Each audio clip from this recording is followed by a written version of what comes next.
It was the summer of 1944. Allied bombers soared above Nazi-occupied France, tanks rumbled toward the beaches of Normandy, and Hitler's spies worked desperately to anticipate the next move in a war teetering on the edge.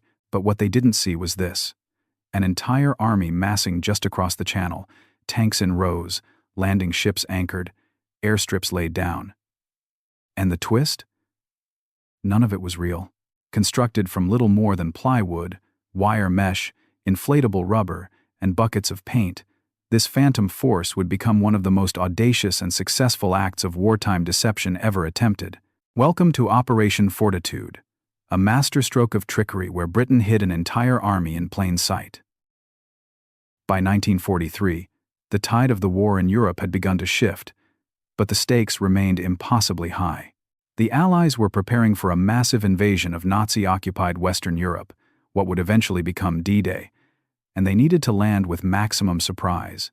Yet Germany's vast intelligence network, including aerial reconnaissance and agents scattered across Britain, made that task nearly impossible. Any slip, any exposed shipment of tanks or troops, might reveal the real invasion site, Normandy.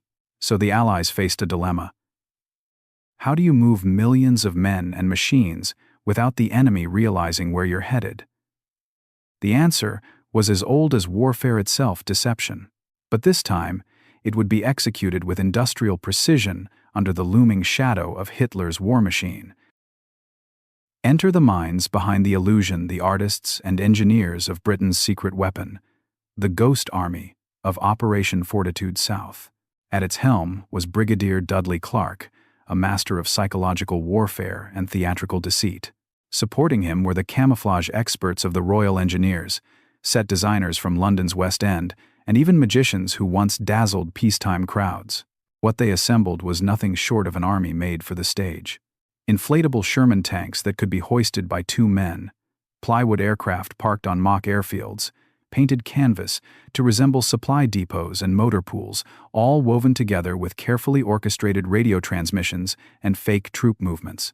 Every detail had a purpose, from tire tracks engineered into mud to laundry fluttering beside fake barracks.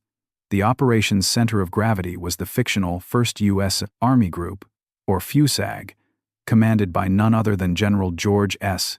Patton, whose fiery reputation lent irresistible credibility to the ruse. To German eyes peering from reconnaissance planes, it looked like the Allies were poised to attack Calais, the shortest crossing from Britain to France. And that's exactly what the Allies wanted them to believe. Building the illusion was only half the battle. The execution required a symphony of misdirection and storytelling across multiple fronts. While the inflatable tanks and wooden artillery stood silently in the English countryside, skilled radio operators played the role of entire divisions, transmitting fake chatter that mimicked logistical planning, supply requests, and even soldier banter. Entire units were fabricated on paper, their bureaucratic trails fed to intercepted leaks and forged travel reports. Double agents, turned under Britain's double-cross system, fed the Nazis detailed accounts of troop strength and movement, bolstering the illusion's credibility. MI5 carefully timed these reports to align with the visual scenes laid out in Kent and Sussex, all aimed at convincing German military analysts that an overwhelming Allied force was amassing for an invasion of the Pas de Calais. The brilliance wasn't in the spectacle alone, but in how the Allies made the fake army breathe, speak, and move like the real thing. Yet the genius of Operation Fortitude lay not just in its physical props or forged paperwork, but in its psychological architecture. Every illusion was designed with the specific intent to manipulate enemy thinking, not with brute force, but with persuasive subtlety. The German High Command, obsessed with a lightning counter-assault at what they believed would be the primary invasion site, grew increasingly convinced that Normandy was just a feint. Even after Allied boots stormed the beaches on June 6th, they held back critical panzer divisions, convinced that the real strike was still to come at Calais. Weeks passed, and still they hesitated. The Allied foothold expanded. Blood was shed. And yet Germany's elite forces waited for an attack that would never come. It was a victory bought not with firepower, but with the invisible artillery of belief and suggestion. Behind every fake tank and painted airstrip was a deeper strategy: to dominate the enemy's imagination and paralyze their response before the first shot was ever fired. Still, not everything went off without a hitch. While the Germans ultimately took the bait, the illusion constantly flirted with exposure. A sudden windstorm once revealed an inflatable tank's fabric seams, tipping off a skeptical RAF pilot on patrol. Another time, a local British farmer nearly ruined an entire staging area by wandering too close and noticing his sheep weren't reacting to the strange machines. Even enemy spies occasionally questioned the authenticity of the operation, but thanks to Britain's strict control over its double agents, those suspicions were skillfully redirected or silenced. The tension behind the curtain was immense. One misplaced canvas, one rogue photograph leaking through censorship, could have unraveled months of meticulous buildup. And yet, the ruse held. German divisions remained misallocated for weeks, their commanders paralyzed by false certainty. For the men behind the hoax, it wasn't just camouflage. It was a high-stakes drama where failure could cost thousands of real lives. And in that silent war of perceptions, every brushstroke of paint and every whispered lie turned out to be just as lethal as any bullet fired on the front lines. As the war progressed and victory in Europe became a reality, the legacy of Britain's ghost army echoed far beyond the beaches of Normandy. Operation Fortitude would go on to be studied in military academies worldwide, recognized not just as a successful ruse, but as a paradigm shift in strategic warfare. It proved that deception could be industrialized, that subterfuge could scale with the same audacity as mechanized battle. Decades later, modern militaries would adapt similar psychological operations, crafting stories with satellites, digital footprints, and AI-generated signals. But the seeds were planted here, in fields dotted with plywood tanks and painted illusions under cloudy British skies. What made it all possible wasn't just innovation, it was the trust in the intellect of soldiers behind the curtain and the calculated gamble that in war, the imagination is a weapon every bit as deadly as steel. War isn't just fought with bullets, it's fought with ideas. And this one almost changed everything. But for all its ingenuity, Operation Fortitude also revealed the limits and fragility of deception. It demanded total control of the information ecosystem, an environment nearly impossible to replicate in the information-saturated age that followed. The Germans' trust in their agents, all of whom had been turned without their knowledge, was a vulnerability born of hubris. Had even one agent broken character, or had Berlin required visual confirmation through more aggressive aerial reconnaissance, the entire lie might have crumbled. The breathtaking success of Fortitude, then, was as much a product of luck as it was of mastery. It exposed just how thin the line between strategic illusion and catastrophic exposure truly is, offering a sobering reminder that in the theater of war, the strongest weapon might be a well-timed whisper, but a single misplaced detail can still turn the tide. The lesson endures. Camouflage may conceal armies, but it is conviction, coordination, and nerve that carry deception across the finish line. And perhaps the greatest irony of it all is that the real soldiers, the ones whose lives were counted on the success of a lie, never met their counterparts in canvas and rubber. While inflatable tanks slumbered silently in the fields of Kent, real tanks crawled across the blood-soaked hedgerows of Normandy. The men storming Omaha and Gold Beach never saw the stage play that protected their flanks, never saluted the puppet generals whose phantom footsteps echoed along false roads.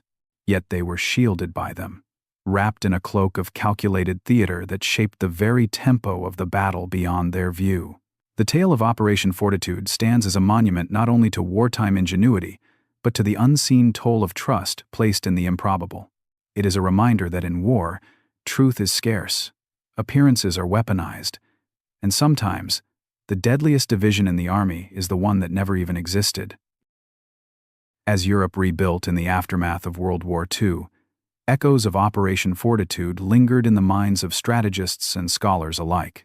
It had not only protected lives and shaped the course of a historic day, but it had pioneered a new doctrine, one where victory was not always won by the largest guns or fastest tanks, but by narratives so compelling that even hardened generals believed them. From the Pentagon to the Kremlin, nations began investing in deception units, psychological operations wings, and doctrine that respected not just brute strength but cognitive dominance. The theater of war expanded beyond terrain into the terrain of thought itself. The Plywood armies of England had started a cascade that would influence not only how wars were fought, but how nations conceived of warfare itself. And though those wooden props have long since rotted in forgotten fields, the ideas they carried still shape battlefields today. War isn't just fought with bullets, it's fought with ideas. And this one almost changed everything. But the true brilliance of Operation Fortitude didn't lie merely in its tactical deception. It resided in how it transformed the very definition of military power.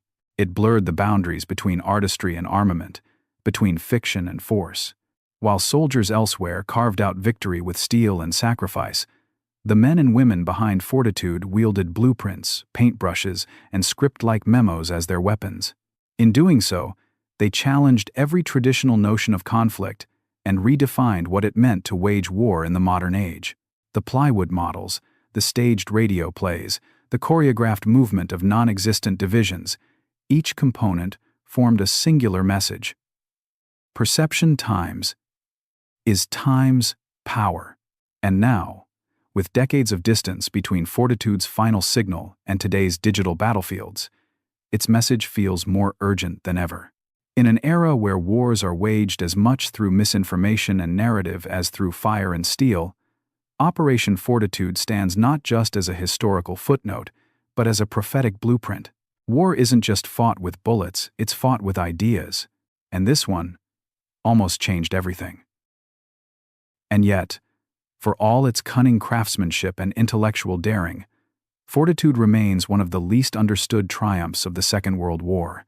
Its success was shrouded intentionally in secrecy, its documentation buried under layers of classified files for decades, and its creators often remained in the shadows, denied the recognition awarded to battlefield generals. But perhaps that's fitting. Deception, after all, thrives in the background.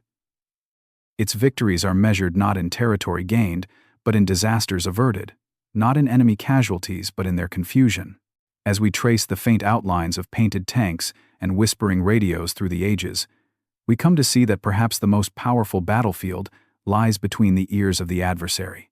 Operation Fortitude didn't just mislead a German command, it rewrote the limits of strategic thought. And in that quiet, near-invisible act of defiance, it reminded us that when the cannons fall silent and the smoke clears, history often turns not on the clash of armies, but on the sway of imagination. War isn't just fought with bullets, it's fought with ideas. And this one almost changed everything. In revisiting the saga of Operation Fortitude, we also confront a broader truth about human ingenuity under existential threat. The British deception campaign was not born of luxury or excess, but of necessity, the desperate need to protect lives and tilt the odds against a formidable, deeply entrenched enemy. It speaks to the distinct type of brilliance that war summons from its participants, especially when raw firepower alone won't suffice. From crude sketches in dimly lit offices to vast terrains transformed into theatrical illusions, every element stemmed from a singular idea. If you cannot win by force, then you must win by foresight. Operation Fortitude transcended the battlefield, not merely altering military outcomes, but challenging generations to think differently about conflict itself. Behind every illusion stood a problem unsolved by conventional means, and it was in those shadows that the true architects of victory worked. War isn't just fought with bullets, it's fought with ideas, and this one almost changed everything. Even today, the echoes of Fortitude ripple through every intelligence briefing and strategic misdirection employed on modern battlefields. When satellite arrays mimic troop movements or cyber wizards plant false digital trails, they are following the same footsteps once traced by British operatives dragging plywood tanks across fields. The tools have changed, but the principle remains. Perception can reshape reality. In Fortitude, we find the genesis of contemporary information warfare, the embryonic flare of psychological dominance that has now matured into a dominant axis of global power struggles. It was not merely a footnote to the Normandy landings, but a central pillar of their success, a validation that ingenuity, when married to discipline and discretion, can manipulate outcomes on a continental scale. In Fortitude's phantom formations and paper empires, the 21st century's invisible combat was born. War isn't just fought with bullets, it's fought with ideas. And this one almost changed everything. And as we peer deeper into the legacy of Operation Fortitude, we begin to see it not just as a chapter in military history, but as a mirror reflecting our enduring vulnerabilities. The modern world, soaked in digital signals and unrelenting data flow, faces new forms of deception, yet the psychology remains unchanged. Disinformation floods social media, deepfakes impersonate leaders, and electronic signatures ghost entire units across enemy networks. Every modern strategist, knowingly or not, borrows from Fortitude's script. But this raises an unsettling question. What happens when everyone is armed with illusion? When facts are no longer trusted, and truth becomes just another tool of war? The Plywood tanks of 1944 now feel almost quaint, yet their spirit animates every battle of misinformation we see today. In that sense, Operation Fortitude is no longer a clandestine British project. It is a global inheritance, one we navigate every time discernment is tested and perception becomes the front line. War isn't just fought with bullets, it's fought with ideas, and this one almost changed everything. So as we trace the arc from plywood tank to digital decoy, from painted runways to pixelated diversions, we come to understand Operation Fortitude not just as a product of its time, but as a timeless strategy evolved through generations. It teaches us that technology may change, but the human mind remains the constant terrain upon which victory is won or lost. The brilliance of Fortitude resided not in how elaborate its props appeared, but in how convincingly it mapped onto the expectations and biases of its enemies. That melding of creativity, deception, and daring still reverberates today in theaters as diverse as cyberspace, drone warfare, and geopolitical posturing. It reminds us that the battlefield is as much a place of persuasion as it is of confrontation, and that sometimes the most powerful artillery is the convincing portrait of a threat that never was. War isn't just fought with bullets, it's fought with ideas. And this one almost changed everything. And yet, perhaps the final lesson Fortitude offers us is that the boundaries between war's realities and illusions are more porous than we dare to admit. In every campaign since, glimpses of the Ghost Army's legacy flicker on whether in the radar jamming of Iraqi installations, the Trojan cyber inuslights of covert ops, or in the quiet manipulation of narrative during proxy conflicts across the globe. The souls behind Fortitude remind us that true innovation in war lies not just in the novel use of technology, but in the ancient human instinct to observe, imagine, and deceive. They broke the rules not out of recklessness, but out of resolved desperation. In plywood and paint, in whispers and wireframes, they crafted a masterpiece that dared to trick history's deadliest regime and succeeded. War isn't just fought with bullets, it's fought with ideas. And this one almost changed everything. Today, the fields where Fortitude's Ghost Army once lay are quiet, their secrets largely swallowed by time and soil. But history, like war, chooses its monuments carefully, and every surviving photograph of a balloon tank, every declassified memo scripted with strategic lies, stands as testament to a moment when imagination stood toe-to-toe with aggression. The illusion may have faded, the props dismantled, but the idea endures that in the hardest of battles, it is not always steel or sacrifice that decides the victor, but the stories we make others believe. Operation Fortitude survived not because it was flawless, but because its architects understood the minds of those they sought to mislead and struck with precision, not at their defenses, but at their assumptions. In an age where deception wears new faces, we return to Fortitude not for nostalgia, but for clarity. It whispers a truth as immutable now as it was then. War isn't just fought with bullets, it's fought with ideas, and this one almost changed everything. The ghosts of Fortitude, stitched together by fabric and fantasy, remain more than relics of strategic genius. they are enduring warnings cast in wartime silhouette. As we confront an era where artificial intelligence can fabricate armies in code and manipulate public sentiment with surgical subtlety, the line between deception and devastation grows ever thinner. What began as a clever ploy with Plywood tanks has matured into a fundamental axis of all modern conflict: who controls perception, controls power. And while the ghosts no longer linger beneath English hedgerows, their influence haunts every domain where hearts and minds are contested. Operation Fortitude reminds us that the battlefield is not only fought with soldiers or machines, but with story, belief, and illusion, a lesson both profound and perilous. War isn't just fought with bullets, it's fought with ideas. And this one almost changed everything. And as the last echoes of Fortitude's brilliance vanish into the silence of forgotten battlefields, one truth remains steadfast: deception, when wielded with discipline and daring, reshapes the very architecture of war. What began as wooden decoys nestled in England's pastures has now evolved into cyber phantoms and algorithm-delivered falsehoods. The old ghosts live on not as curiosities, but as blueprints, reminding us that the future of warfare will not merely be fought in trenches or orbit, but in trust itself. National security may still depend on tanks and satellites, but victory rests increasingly on a force both ancient and enduring: the craft of narrative control. As we stand at the edge of technological and psychological warfare merging into one seamless front, let us not forget the fields where war was won without a single shot fired, where shadows outmaneuvered steel. Operation Fortitude may have vanished into history, but its lesson tolls like a warning bell. In the end, the mind remains the fiercest battlefield. War isn't just fought with bullets, it's fought with ideas. And this one almost changed everything. Perhaps the most haunting truth of all is that Operation Fortitude flourished not because it deceived flawlessly, but because it exploited the overwhelming anxiety and rigid thinking of its adversaries. While Hitler's generals pored over maps, scouring them for patterns that confirmed their expectations, Fortitude's architects manipulated those very biases into blind spots.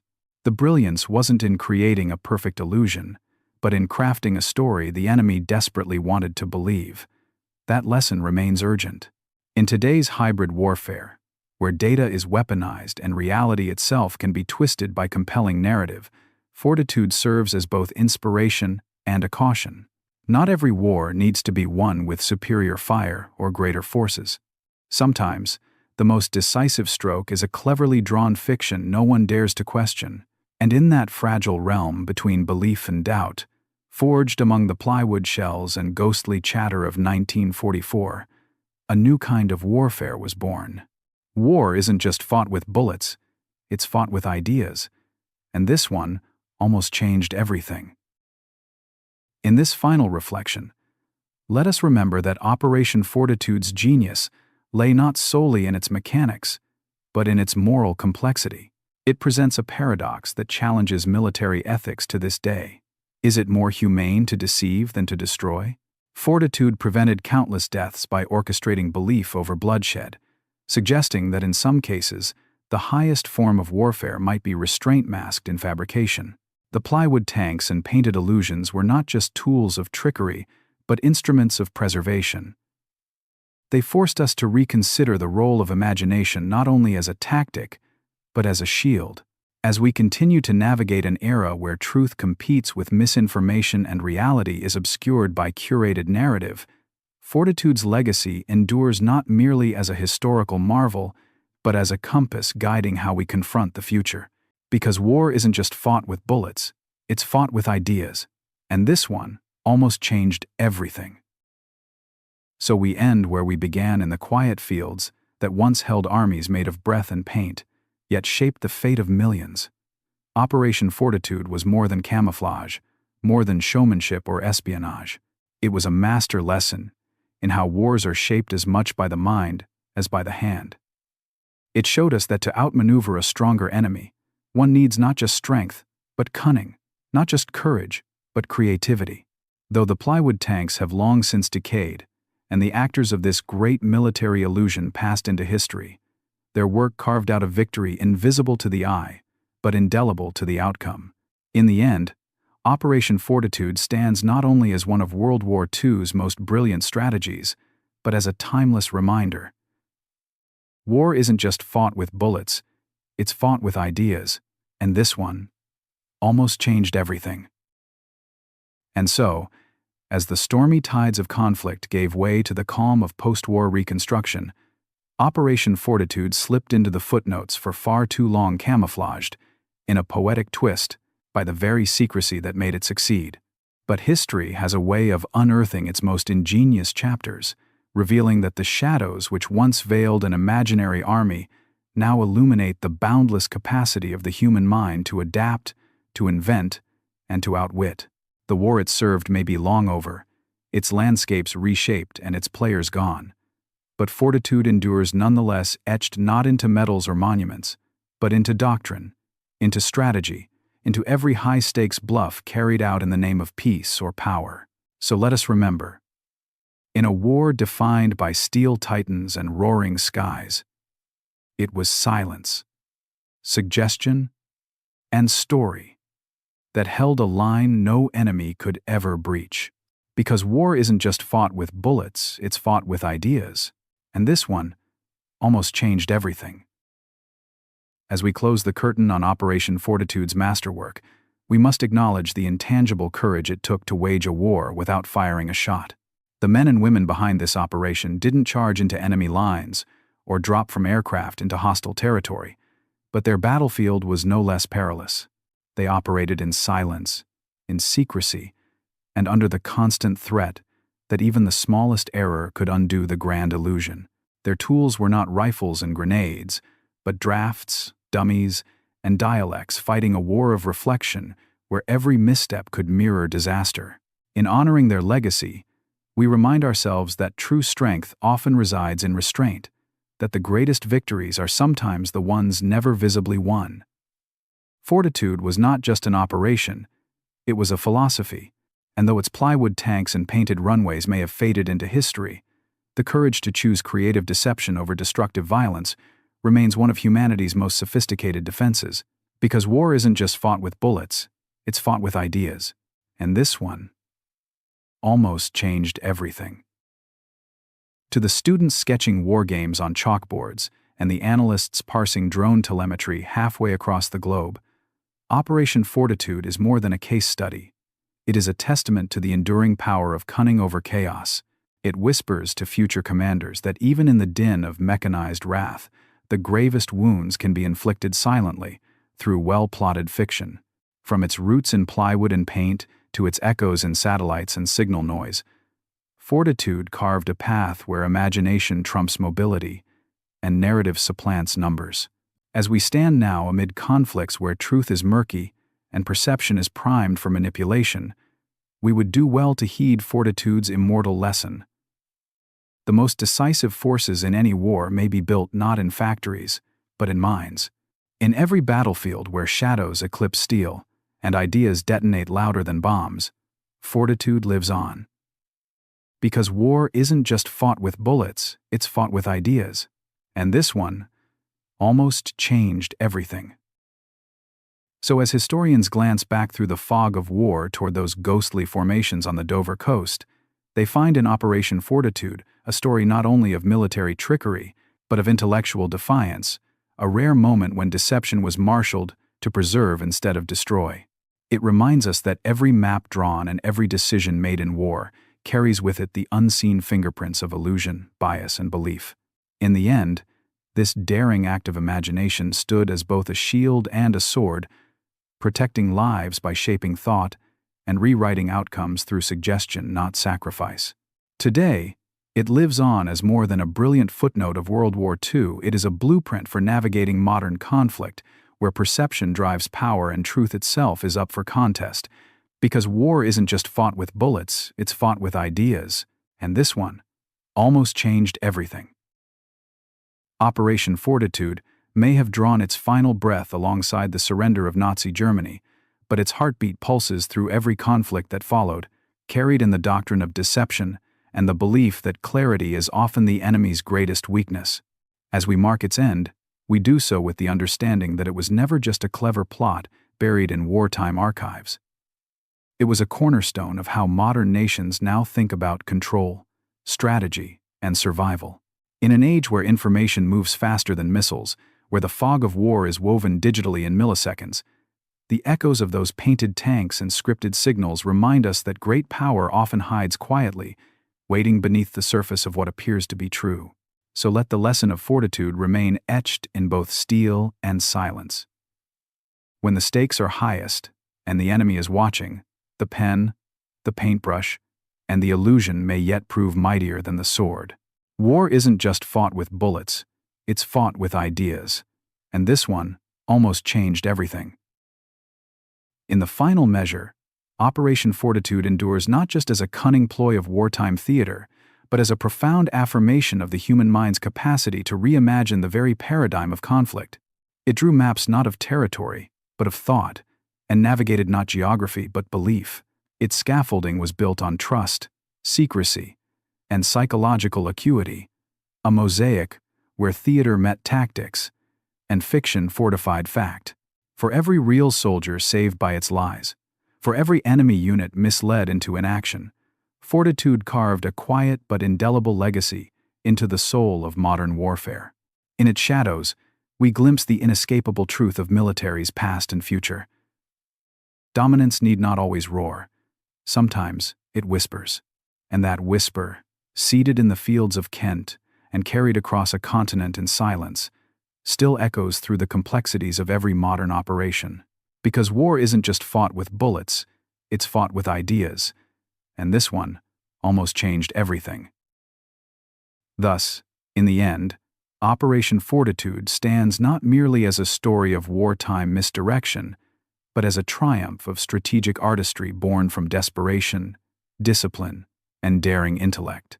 Its legacy is marked not in monuments or public parades, but in the quiet brilliance of those who understood that the most enduring victories are not always won on the battlefield, but in the realm of perception. This phantom army, hidden in plain sight, reshaped the destiny of nations while never leaving the stage they built from canvas and steam. Let this final truth settle deeply. The measure of its power lies not in how many it deceived, but in how thoroughly it redefined what victory could mean. War isn't just fought with bullets. It's fought with ideas. And this one almost changed everything. And so, we walk away from Operation Fortitude not simply with admiration for its cunning, but with a renewed understanding of how battles are conceived and what it takes to win them. Its story is a blueprint, etched not in blood, but insight, proving that even in times of total war, subtlety and strategy can turn the tide. The fields are quiet now, the props gone, their shadows long faded. Yet the operation's brilliance persists, a testament left not only in war rooms and archives, but in the way we now think about conflict, diplomacy, and deterrence. It did not seek glory, it asked only to be believed. And in that belief, it protected lives, challenged dogma, and rewrote doctrine. As students, leaders, and citizens, we inherit its wisdom, and with it, the responsibility to wield such imagination not merely to deceive, but to defend. Because war isn't just fought with bullets, it's fought with ideas. And this one almost changed everything. In remembering Operation Fortitude, we don't simply honor an act of strategic brilliance, we confront the essential paradox of warfare itself, that the same ingenuity capable of creating tools of mass destruction can also be harnessed to spare bloodshed. That fiction, when crafted with care and conviction, can divert the march of armies. In every silent corner of that operation, from painted aircraft to choreographed static on enemy radios, we see the manifestation of a deeper human power, the ability to imagine smarter paths through chaos, to manipulate perception with precision rather than brute strength. It reminds us that at the heart of every great military endeavor lies a story not just of force, but of foresight. And as long as nations vie for security in a volatile world, Fortitude will whisper its enduring message into the corridors of planning and power.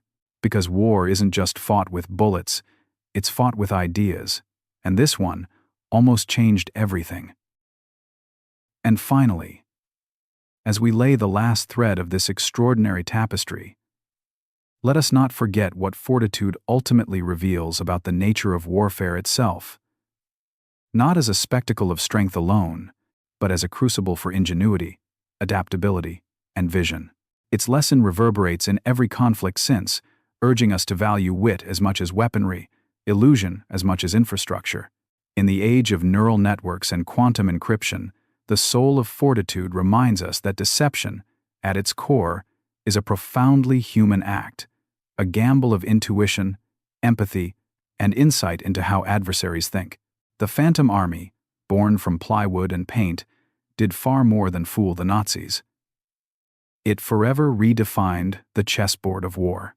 Let us carry that lesson forward, with reverence and responsibility, as both warning and guide. Because war isn't just fought with bullets, it's fought with ideas. And this one almost changed everything. And so, with history's curtain gently closing on Operation Fortitude, what remains is not merely a tale of remarkable misdirection, but a profound parable for every generation that seeks to triumph over threat without surrendering to destruction. It teaches that truth, while powerful, can be rivaled by belief, and that belief, when masterfully shaped, can resist even the mightiest forces. In that world war of iron and ideology, a silent performance on England's southern fields proved that victory could be scripted as much as seized. The props have disappeared, the decoys crumbled, but Fortitude's defining insight endures, that the boldest victories often belong not to those with the biggest guns, but to those with the biggest ideas. Because war isn't just fought with bullets, it's fought with ideas, and this one almost changed everything. Let the epilogue of Operation Fortitude echo not only through the tunnels of military history, but through the corridors of every institution burdened with the defense of peace. In the story of decoys and feints lies the clearest expression of our greatest paradox, that humanity, capable of both ruthless conquest and ingenious restraint, can choose narrative over annihilation. As we grapple with today's wars, fought through screens and proxies, algorithms and ideology, Fortitude offers a blueprint rooted in cleverness rather than carnage. Its wooden suns may be gone, its fabric wings folded forever, but the idea persists, unyielding. Because in the end, the real legacy of Fortitude is not just the victory it helped secure, but the path it lit for all those who seek to protect the world, not only with force, but with foresight. War isn't just fought with bullets, it's fought with ideas. And this one almost changed everything. So let us leave the fields of Kent not just with reverence for what was faked there, but with a clearer grasp of what was forged and enduring truth. That strategy, when guided by creativity and conviction, can alter the course of nations. Operation Fortitude was never just about deceiving the enemy, it was about redefining the rules of engagement, showing that the mind, when marshaled with intent, could rival the might of any army. In an age where conflicts unfold as much through illusions as through incursions, the echo of Fortitude reminds us to wield our ideas as deftly as our arms. For in that quiet war of shadows and silhouettes, history was written not with violence, but with vision. War isn't just fought with bullets, it's fought with ideas. And this one almost changed everything.